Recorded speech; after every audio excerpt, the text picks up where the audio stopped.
Competition breaker की तरफ से नमस्कार दोस्तों आज हम लोग चर्चा करेंगे अनुच्छेद 142 की। अनुच्छेद 142 चर्चा का विषय क्यों बना हुआ है, क्यों ये इतना इम्पोर्टेंट है, आज जानेंगे। इसी कारण से अनुच्छेद 142 आपकी परीक्षा के लिए भी बहुत इम्पोर्टेंट हो जाता है। क्यों है खबरों में? अभी हाल ही में सुप्रीम कोर्ट ने राजीव गांधी हत्याकांड के दोषी एजी पेरारीवलन की रिहाई का आदेश देने के लिए संविधान के अनुच्छेद 142, याद रखिएगा, संविधान के अनुच्छेद 142 द्वारा अदालत को प्रदान की गई असाधारण शक्ति का इस्तेमाल किया है। आपका अनुच्छेद 142 जो है संविधान के भाग 5 संघ के अंतर्गत आता है, ये भी याद रखिएगा। अब जानेंगे कि अनुच्छेद 142 है क्या। अनुच्छेद 142 सर्वोच्च न्यायालय को पक्षों के बीच पूर्ण न्याय कराने के लिए एक अद्वितीय शक्ति प्रदान करता है। किसको? सुप्रीम कोर्ट को। सुप्रीम कोर्ट को पक्षों के बीच पूर्ण न्याय कराने के लिए एक अद्वितीय शक्ति प्रदान करता है। 142 में क्या क्या प्रावधान है ये देख लेते हैं। 142 एक के अंतर्गत है कि सुप्रीम कोर्ट पूर्ण न्याय कराने का आदेश पारित कर सकता है।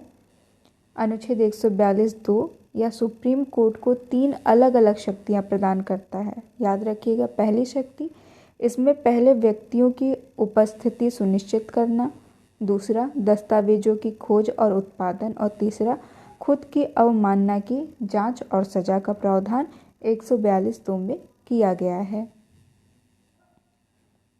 अनुच्छेद 142(1) का उद्देश्य क्या है?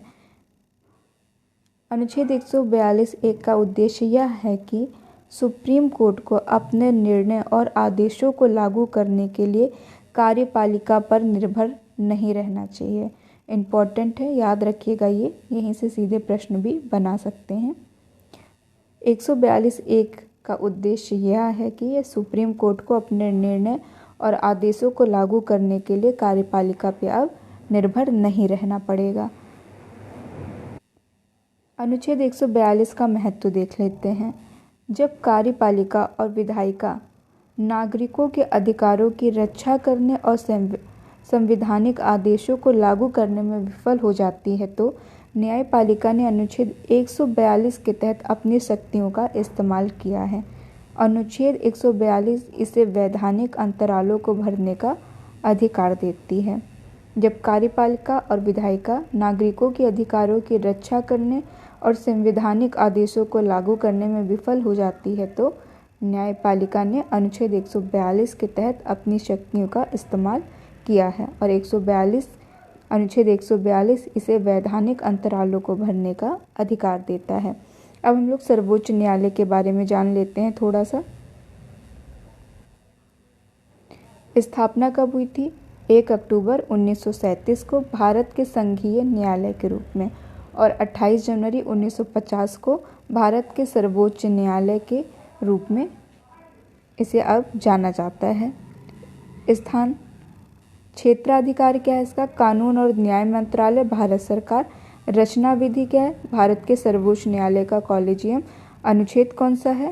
यानी सर्वोच्च न्यायालय अनुच्छेद किस में है? अनुच्छेद 124 में, और इसमें मुख्य न्यायाधीश कौन है? NV रमन्ना। दोस्तों, ये था हम लोगों का आज का वीडियो। अगर आपको ये वीडियो अच्छा लगा हो तो हमारे चैनल को लाइक और सब्सक्राइब जरूर कीजिएगा दोस्तों। धन्यवाद।